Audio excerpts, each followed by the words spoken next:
کراچی میں petroleum dealer ایسوسی ایشن اور پیٹرول پمپ اونر ایسوسی ایشن میں ہڑتال کے معاملے پر اختلاف سامنے آ گیا۔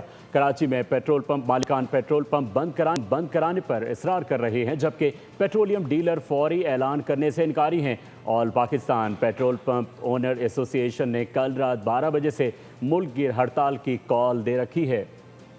ہمارے مطالبات پورے کرو، اس نعرے کے ساتھ آل پاکستان پیٹرول پمپ اونرز ایسوسی ایشن نے 12 بجے سے ملک گیر ہڑتال کا اعلان کر دیا۔ کراچی میں پمپ مالکان اور پیٹرولیم ڈیلرز میں ہڑتال پر اختلافات پیدا ہو گئے۔ ہڑتال کی حمایت کریں یا نہ کریں، پیٹرولیم ڈیلرز ایسوسی ایشن کی ایگزیکٹو کمیٹی کا اجلاس بدھ کو طلب کر لیا گیا۔ پنجاب میں پیٹرولیم مصنوعات کی قلت کا خدشہ پیدا ہونے لگا۔